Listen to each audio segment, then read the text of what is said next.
Hello friends, मैं आज को आपको हियर में ये मूवी एक्सप्लेन करने वाला हूँ। ये एक ताइवानियन लव स्टोरी है। इस स्टोरी में हमारे जो हीरोइन होते हैं, ये दोनों एक दूसरे को सुन नहीं पाते, फिर भी वो अपने प्यार को कैसे अंजाम देते हैं ये इस मूवी में हमें पता चलेगा। तो चलिए मूवी को मैं एक्सप्लेन करता हूँ।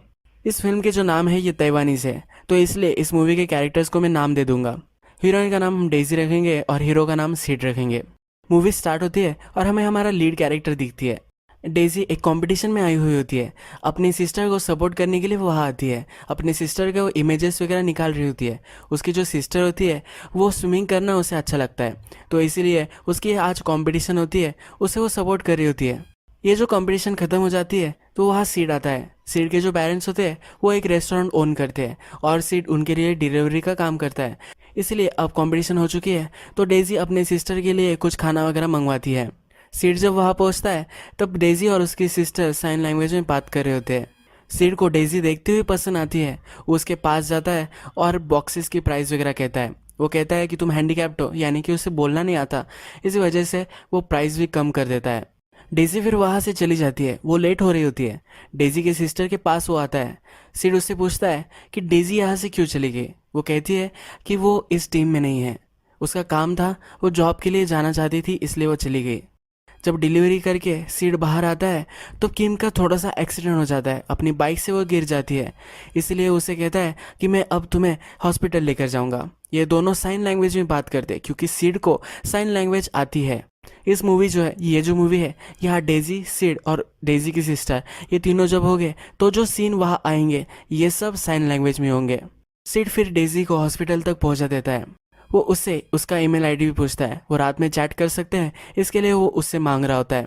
वो भी उसे उसका ईमेल आईडी दे देती है। जब सीड रेस्टोरेंट में आता है तब उसकी मदर उस पर चिढ़ रही होती है। डेजी को वो बचाने के लिए गया था, इसी वजह से उसकी डिलीवरी लेट हो चुकी है और इससे उसे डांट पड़ रही है। यहाँ हमें पता चलता है कि सीड बोल पाता है। उसकी मदर फिर उस पर नाराज़ होकर उसे कहती है कि जो फूड तुम डिलीवर नहीं कर पाए तो वो पूरा तुम्हें खाना है। जब सीड की मदर उसके फादर के पास आती है तो उसे कहती है कि सीड अब बड़ा हो रहा है, उसे बहुत सारी चीज़ें खानी चाहिए। सीड की माँ सीड पर नाराज़ है, ऐसा उसने प्रिटेंड किया होता है। सीड के लिए बहुत ही केयर करती है। सीड जब खाना खा रहा होता है वो मोबाइल में होता है। उसकी मदर उसे डांटती है। फिर वो उसे कहती है कि बहुत सारा खाना तुमने अब खा लिया है तो तुम्हें इसे बर्न भी करना है। उसे वो एक्सरसाइज करने के लिए बोलती है।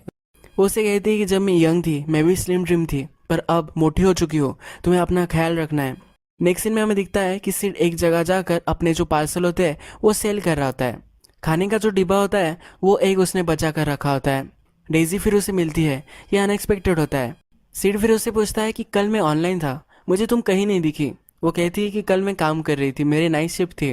वो फिर उसके फूड के पार्सल के बारे में पूछती है। वो पैक करने लग जाता है। वो कहता है कि हमारा जो रेस्टोरेंट है ये बहुत ही फेमस है, बहुत सारे लोग हमारे यहाँ आते हैं। वो उसे एक पार्सल फिर दे देता है। ये वो खाती है और इसे बहुत ही पसंद आता है। जब वो पैसे निकालने के लिए लग जाती है तो ये कहता है कि तुम्हें कोई भी ज़रूरत नहीं पैसे देने के लिए, पर ये इंसिस्ट करती है। उसके पास पूरे पैसे भी नहीं होते। फिर वो कहती है कि जब मेरे पास पैसे आ जाएंगे तब मैं तुम्हें पे कर दूंगी। सीड कहता है कि मुझे कोई भी ज़रूरत नहीं है पैसे पे करने की, तुम मेरे साथ मूवी पर आ सकती हो, इससे मैं एक पेमेंट समझ लूँगा। डेजी जो होती है वो बहुत ही हार्ड वर्किंग होती है। उसे काम करना अच्छा लगता है और बहुत सारे पैसे उसे चाहिए होते हैं, यानी कि वो अपनी बहन को और खुद को सपोर्ट कर पाए। एक्चुअल में उसकी जो सिस्टर होती है वो compete करने के लिए रेडी हो रही होती है, तो इस वजह से उसे फुल टाइम ये करना पड़ता है। तो फाइनेंशियल सिचुएशन उनकी इतनी स्ट्रांग नहीं होती है, तो डेजी को काम करना पड़ता है। वो उससे फिर पूछती है कि कितने टाइम की मूवी होगी। वो कहता है कि 2 घंटे। तो डेजी के पास इतना सारा टाइम नहीं होता, तो इसके लिए वो मना कर देती है। सीड अपने रूम में होता है और वो अपने कंप्यूटर पे होता है, अपने मैसेजेस वो चेक कर रहा होता है। सीड ने डेजी को भागते हुए दिखा है और उसे लगता है कि ये सी बर्ड्स की तरह भागती है। फिर वो अपनी एक थ्योरी उसे बताता है कि सी बर्ड अपने फेदर से ऑयल छोड़ते हुए इसी वजह से वो ज़्यादा भीगते नहीं। डेजी जब ये थ्योरी सुनती है उसे भी ये अच्छा लगता है। वो डेजी फिर अपने सिस्टर के स्टेडियम में उसे बुलाती है। वो बोलती है कि मूवीज़ में जाने से ये ज़रा अच्छा है। डेजी और उसकी सिस्टर की जो सिचुएशन है इस सब के बारे में वो सीड को बताती है। डेजी और उसकी सिस्टर की जो भी सब सिचुएशन है ये सब वो सीड को बताती है। सीड डेजी को उसके फादर के बारे में पूछता है। वो कहती है कि मेरे फादर अफ्रीका में सर्विस कर रहे हैं, वो वहाँ लोगों की हेल्प करना चाहते हैं, इसलिए वो वहाँ गए हैं। नेक्स्ट सीन में हमें दिखता है कि सीड को अब बहाना चाहिए डेजी से मिलने के लिए, तो इसलिए वो एक करी कुक करता है। ये स्पेशल करी वो कुक करता है और उसे देने के लिए जाता है। डेजी फिर जब घर पर आती है तो वो उसे टेस्ट कराता है। डेजी घर में उसे इनवाइट करती है। सेठ जब उसका घर देखता है तो एक बड़ा सा रूम होता है और वहाँ से सब रूम्स हम देख सकते हैं। तो पूछता है कि ऐसा क्यों है। डेजी उसे कहती है कि हमारे फादर ने हमें ये करने के लिए कहा था, हम डेफ है तो हमें सब कुछ दिखना चाहिए, इसलिए मैंने ये किया है। वो घर में जाकर डेजी के सिस्टर के सब मेडल्स वगैरह दिखता है। वो इम्प्रेस्ड हो जाता है। डेजी अपना प्लान उसे कहती है। वो कहती है कि जब मेरी सिस्टर टूर्नामेंट में बहुत सारे मेडल्स लेकर आएगी तब हम अपना जो लोन वगैरह है वो सब चुकता कर देंगे। तब तक मैं मेरी सिस्टर को सपोर्ट करती रहूंगी।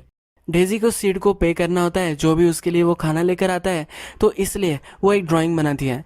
वहाँ वो उसके लिए प्राइस लिखती है।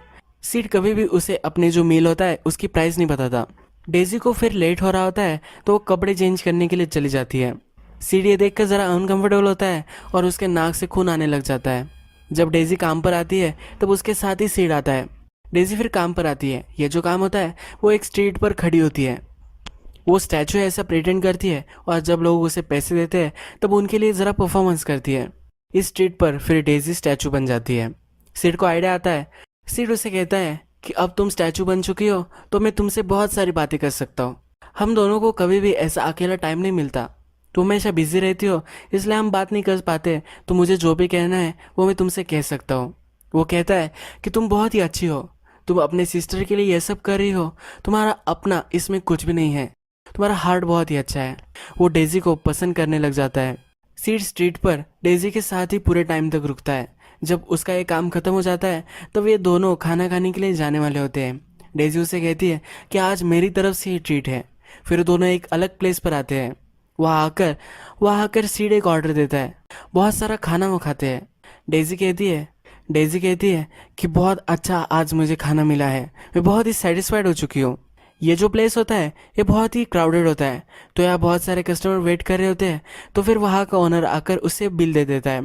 डेजी स्ट्रीट परफॉर्मेंस करती है तो इस वजह से उसके पास छुट्टे होते हैं, तो इस छुट्टे से वो पे करने वाली होती है। पर इससे समय जा रहा होता है तो फिर सीड अपने पैसे निकालता है और पे कर देता है। ये दोनों फिर स्ट्रीट में चलने लग जाते हैं और डेजी उस पर बहुत ही चिढ़ गई होती है। वो कहती है कि तुमने पे क्यों किया, आज मैं पे करने वाली थी। वो कहता है कि लोगों को तकलीफ हो रही थी, ये कन्वीनियंट हो इसलिए मैंने पे कर दिया था। उस पर वो चिढ़ गई होती है और वो कहती है कि मैं अपने छुट्टे से पे कर रही थी, इसमें कुछ ज़्यादा एम्बैरस होने जैसा कुछ भी नहीं है। सिड को एम्बैरस लगा था और इसी वजह से उसने पे किया होगा ऐसा उसे लगता है। वो कहती है कि इस पैसों को कमाने के लिए बहुत सारी मेहनत मुझे लगी है, तो मैं ऐसे इससे एम्बैरस नहीं हो सकती। लोग मेरे लिए वेट कर सकते हैं। वो सिड से बहुत ही चिढ़ गई होती है तो वहाँ से वो चली जाती है। जब वो घर पर आती है तब उसकी सिस्टर एम्बुलेंस में जा रही है ऐसा उसे दिखता है। एक्चुअल में उसकी सिस्टर जब घर आती है तब उसके घर में आग लग जाती है। उसकी सिस्टर सो गई होती है और वो खुद सुन भी नहीं सकती, तो इसी वजह से वो जो स्मोक होता है वो उसके नाक में चला जाता है। इसी वजह से वो बेहोश हो जाती है। लोग उसे बचा लेते हैं और एम्बुलेंस में वो हॉस्पिटल में आ जाती है। डेजी भी उसके साथ हॉस्पिटल में आती है और फिर वो कहती है कि ये सब मेरी गलती है, मुझे जल्दी घर आ जाना चाहिए था। डेजी की सिस्टर कहती है कि तुम्हें इसकी वरी करने की कोई भी ज़रूरत नहीं है। डेजी का मेकअप अभी भी ज़रा ऑन होता है तो कहती है कि घर जाओ, ज़रा आराम करो, तुम बहुत ही स्ट्रेस लेती हो। डेजी कहती है कि अगर मैं घर पर होती तो ये आग नहीं लगती, अगर और कुछ बुरा होता तो मैं तुम्हें खो देती। फिर ये दोनों सिस्टर्स एक दूसरे को हग करते हैं और यहाँ एक मोमेंट उनका शेयर होता है। डेजी की सिस्टर अब हॉस्पिटल में है तो डेजी कोच के पास जा रही होती है। वहाँ डेजी की जो टीममेट्स होती है वो बातें कर रही होती है। फिर वो सुनती है कि क्या उसकी टीम में डिस्कस कर रही है। वो बोल रही होती है कि डेजी अब ज़्यादा रिकवर नहीं कर पाएगी, उसका स्टेमिना अब उतना नहीं रहेगा, तो हमें उसके स्कोर मेकअप करने पड़ेंगे। कह रही होती है कि डेजी की सिस्टर को पता नहीं चलना चाहिए कि वो अच्छे से अब कम्पीट नहीं कर पाएगी, पर ये डेजी सब सुन लेती है। डेजी जब उसके सिस्टर से मिलने आती है तो उसकी सिस्टर उसे कहती है कि कोई भी वरी मत करो, मैं अब जल्दी ठीक हो जाऊंगी और फिर से प्रैक्टिस में चली जाऊंगी। कोच ने भी मुझे कहा है कि मैं टाइम ऑफ ले सकती हूँ क्योंकि मेरा परफॉर्मेंस बहुत ही अच्छा था। नेक्स्ट सीन में हमें दिखता है कि सिड से अब डेजी बात नहीं कर रही, इस वजह से सिड अब बहुत ही तन्हा महसूस कर रहा है। उनकी डेट जहाँ हुई थी उसी रेस्टोरेंट में वो आ जाता है। उस रेस्टोरेंट में जो ओनर होता है वो उसकी वाइफ से बात कर रहा होता है। वो कहता है कि ये लड़का उसके गर्लफ्रेंड के साथ आया था, वो बहुत ही प्रीटी थी पर वो सुन नहीं सकती, ये बहुत ही शेमफुल है। सिड फिर उन पर चिढ़ जाता है और कहता है कि वो सिर्फ बात नहीं कर पाती और उसकी भाषा वैसे भी सुनकर कुछ बात करे ऐसी नहीं है, वो साइन लैंग्वेज से परफेक्टली फाइन बात कर सकती है। सिड उदास होता है और बर्तन मांज रहा होता है। उसके फादर उसके पास आकर बैठ जाते हैं। उसके फादर उससे पूछते हैं कि तुम खाना लेकर जाते थे, वो आजकल नहीं लेकर जा रहे हो? वो कहता है कि हमारा ब्रेकअप हो चुका है। उसे डाउट हो रहा होता है कि उनका कभी रिलेशनशिप थी भी या नहीं। उसका फादर फिर उसे समझाने के लिए कहते हैं कि मैंने भी बहुत ही रिजेक्शन सहे हैं, 23 टाइम मैं रिजेक्ट हो चुका हूँ। सीरियस सुनकर बिलीव नहीं कर पाता। उसके फादर फिर उसे कहते हैं कि जब तुम्हारी मदर मुझे मिली तो वो परफेक्ट थी, वो बाहर से बहुत ही स्ट्रांग है, किसी को भी कुछ भी बोल देती है ऐसा हमें लगता है, पर उसका हार्ट बहुत ही अच्छा है। उसके फादर उसे पूछते हैं कि जिस लड़की को तुम डेट कर रहे हो वो कैसी है, तुम्हें कैसी लड़कियां पसंद आती है? सिड फिर बोलता है कि अगर जिस लड़की को मैं पसंद कर रहा हूँगा वो अगर डेफ होगी तो तुम्हें कैसा लगेगा? उसके फादर उसे कुछ भी नहीं बोलते और जब रात होती है तो उसके फादर और उसकी मदर ये दोनों बात कर रहे होते हैं। उसके फादर उसकी मदर को कहते हैं कि जिस लड़की के पैर में सीढ़ है वो सुन नहीं पाती। उसकी मदर ये देखकर ज़रा डिस्टर्ब होती है, ये वो इमेजिन नहीं कर पाती, ये एक्सेप्ट करने के लिए वो रेडी नहीं होती। सिड के फादर उसे समझाते हैं कि वो बहुत ही हार्ड वर्किंग है, लोगों के लिए बहुत ही ख्याल करती है, ये बहुत ही अच्छी लड़की है। सिड नहीं ये सब बातें उन्हें कही होती है। सिड बहुत ही उदास होता है तो उसकी मदर से ये देखा नहीं जाता। उसे वो ऊपर से नीचे बुलाती है और बहुत सारे पैसे उसे देती है। उसे कहती है कि ज़रा सा तुम चीयर अप हो जाओ। वो उसे कहती है कि अपने लिए तुम ये स्पेंड करो, ज़रा चीयर अप हो जाओ, ज़रा एंजॉय करो। फिर सिड हमें दिखता है कि डेजी के घर पर वो आया हुआ होता है। डेजी के घर के बाहर आकर वो नॉक करता है, उसके लिए उसने कुछ खाना लाया होता है पर वो उसे अब इग्नोर कर देती है। सिड उसके लिए एक गिफ्ट रख कर वहाँ से चला जाता है। सीबर्स जो होते हैं उनके आकार का उसने उसके लिए एक गिफ्ट लाया होता है। डेजी को एक गिफ्ट मिल जाता है। सिड अपने रूम में होता है और चैट्स पढ़ रहा होता है। वो बहुत सारे मैसेज उसे करता है। इसमें लिखा होता है कि क्या तुम ही सिर्फ गुस्सा कर सकते हो या मुझे गुस्सा नहीं आता, पर वो इसमें इतना सीरियस नहीं होता। वो उसे सफाई भी देता है कि मेरा उतना ऐसा मतलब कुछ भी नहीं था, तुमने मुझे मिसअंडरस्टैंड किया है। अब नेक्स्ट सीन में हम दिखते हैं कि डेजी की जो सिस्टर होती है वो उतना ज़्यादा अच्छे से परफॉर्म नहीं कर पा रही, इसीलिए वो शावर में रोने लग जाती है। जब डेजी उसे मिलने के लिए आती है तब उसकी सिस्टर और उसके फ्रेंड सब खाना खाने के लिए जाने वाले होते हैं। तो फिर वो डेजी से कहती है कि तुम जाओ, मैं बाद में आऊँगी। डेजी उसके लिए रुकने वाली होती है। उसकी सिस्टर उसे कहती है कि मैं तुम्हारे साथ खाना नहीं खाना चाहती। डेजी ज़रा हर्ट हो जाती है। जब वो घर पर आती है तब सिड ने एक ट्री लाई होती है। ये जो ट्री होती है इसके बीच में वो घुस जाता है।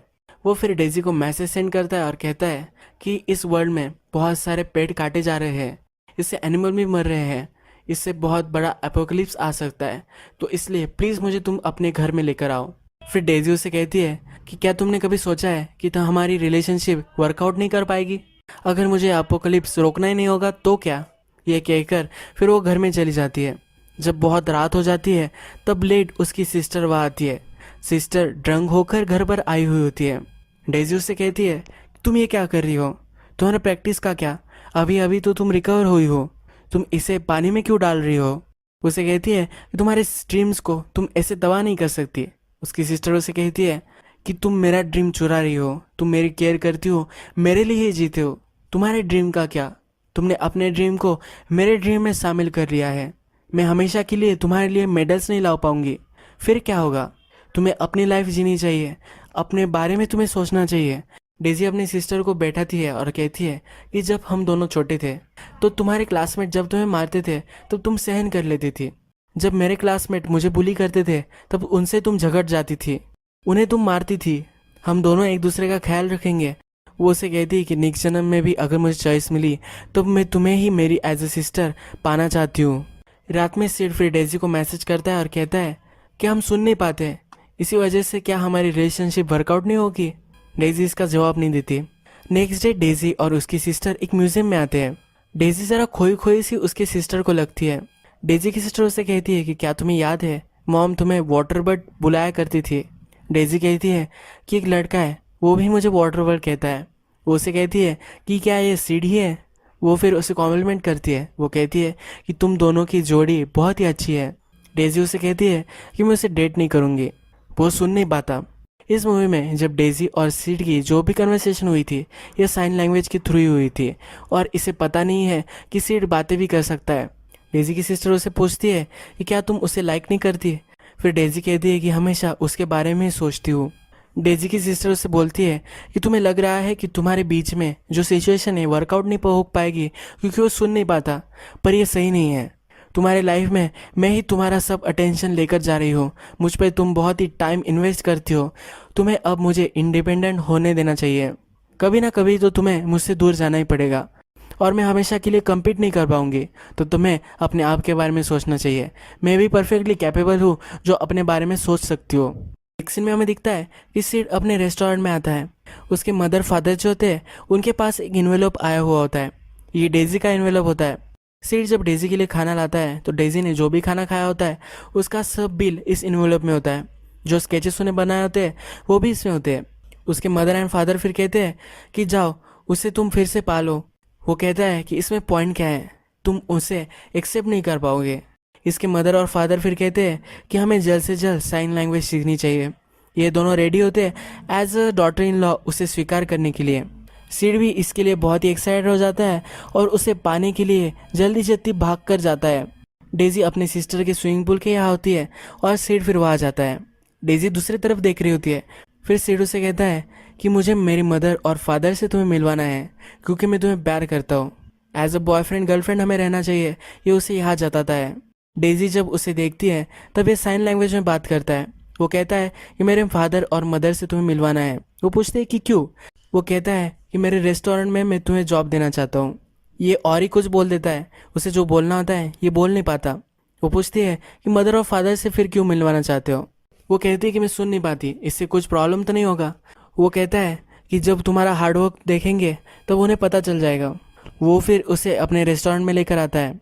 सीड के मदर एंड फादर जो होते हैं वो डेजी को देखकर बहुत ही एक्साइटेड होते हैं। डेजी से बात करने के लिए उन्होंने कार्ड्स बनाए होते हैं जिस पर उन्होंने लैंग्वेज में लिखा होता है जिससे उससे बात कर सकते हैं। वो डेजी को वेलकम करते हैं और कहते हैं कि सीड और तुम बहुत ही एक जैसे हो। वो भी लोगों के लिए केयर करता है, वो भी कंपैशनेट है, वो भी हार्ड वर्किंग है। तुम जिस तरह से अपनी सिस्टर के प्यार करती हो उसी तरह से वो हमसे प्यार करता है। इस क्वेश्चन में वो उससे पूछ लेते हैं कि क्या तुम सीड से शादी करोगी। सीड फिर डर जाता है। वो कहता है कि ऐसा कुछ भी क्या बोल रहे हो, मैंने उससे अभी तक कुछ भी नहीं पूछा है, मुझे पता भी नहीं कि मुझे लाइक भी करती है या नहीं। और फिर डेजी हाँ बोल देती है। ये साइन लैंग्वेज में बात नहीं करती तो अपने मुंह से बात कर रही होती है। ये देखकर वो सब तंग रह जाते हैं। सीड फिर बोलता है कि तुम सुन सकती हो। वो कहती है कि तुमने कभी मुझे पूछा ही नहीं और जब भी हम बात करते थे तब साइन लैंग्वेज में ही करते थे, इसलिए उसने सीड को नहीं बताया था। वो दोनों एक दूसरे को आई लव यू करते हैं और फिर सीड के रूम में वो दिखाई देते हैं। डेजी सीड से पूछती है कि तुम्हें साइन लैंग्वेज कैसे आती है। वो कहता है कि मेरा एक टीचर था, उसने मुझे पूछा था कि तुम्हें इसमें क्या इंटरेस्ट है, तो मैंने हाँ कर दिया था, तो इसी वजह से उसने मुझे सिखा दिया था। वो कहती है कि तुम्हारी साइन लैंग्वेज बहुत ही अच्छी है। सीड कहता है कि जब मैं तुम्हें मिला था उसके बाद मैंने बहुत प्रैक्टिस की है। डेजी कहती है कि मुझे फर्स्टली ये साइन लैंग्वेज अच्छी नहीं लगी थी, पर मेरी सिस्टर के लिए मैंने ये सीखी थी। जो साउंड हमारे आसपास होते हैं तो उसे महसूस होने चाहिए, ये मैं उसे नरेट कर कर कह सकती हूँ, इसलिए मैंने ये साइन लैंग्वेज सीखी थी। सीड कहता है कि मैं रिलेट कर सकता हूँ। वो कहता है जब बारिश हो रही थी तो मुझे लग रहा था कि इस बारिश की आवाज़ तुम सुन सको, यह लॉन्गिंग की आवाज़ होती है। सीड फिर डेजी के रूम में बहुत सारे सी वर्ड देखता है तो कहता है कि इतने सारे तुम्हारे पास क्यों है। ये जो सी वर्ड्स होते हैं इसमें पैसे रखे होते हैं। तो वो कहती है कि जब भी मुझे तुम्हारी याद आती थी तो मैं इसे पैसे डाल देती थी। उसे उसकी बहुत ही याद आई हुई होती है और इसी वजह से बहुत सारे सी वर्ड्स भर चुके होते हैं। नेक्स्ट सीन में हमें दिखता है कि डेजी की सिस्टर के पास डेजी और सीड आते हैं। डेजी की सिस्टर डेजी को कहती है कि अब मैं ट्रेनिंग छोड़ देने वाली हूँ। वो कहती है कि अभी मैं ज़्यादा अच्छे से कम्पीट नहीं कर पाऊंगी, तो इसलिए मैं नेक्स्ट साल कम्पीट करने वाली हूँ। तब तक मैं एक जॉब ले लूँगी जिससे मैं सेव कर पाऊंगी और फाइनेंशियली प्रोवाइड कर पाऊंगी। तुम्हें मेरी चिंता करने की कोई भी ज़रूरत नहीं है। सिर्फ डेजी को सिस्टर को बोलता है कि मैं भी तुम्हें सपोर्ट करूँगा। वो उसे कहता है कि जब तुम कम्पीट करोगी तब तुम्हें सपोर्ट करने के लिए हम आएंगे। वो फ्लैग वेव करने लग जाता है। फिर हमें दिखता है कि 4 साल गुजर चुके हैं। सिड और डेजी अभी भी साथ है और उसके सिस्टर के टूर्नामेंट के लिए वो आए हैं। वो उसे चीयर करते हैं और डेजी की सिस्टर इस टूर्नामेंट में जीत भी जाती है। मूवी के लास्ट में कुछ लाइन्स हमें दिखाई गई है और इसमें कहा गया है कि प्यार और ड्रीम्स ये एक मिरेकल होते हैं। इन्हें किसी को भी बताने की ज़रूरत नहीं पड़ती, किसी को बोलकर दिखाने की ज़रूरत नहीं पड़ती, यही ये मूवी ख़त्म हो जाती है। ये मूवी बहुत ही अच्छी थी। अगर आपको ऐसी मूवी की स्टोरी देखनी है तो आप इस चैनल को सब्सक्राइब कर लीजिए, बेल नोटिफिकेशन आइकॉन भी दबा दीजिए, यानी कि सब मूवीज़ आपको आती रहे। फिर से हम मिलेंगे नेक्स्ट मूवी के साथ, तब तक के लिए टेक केयर, थैंक यू।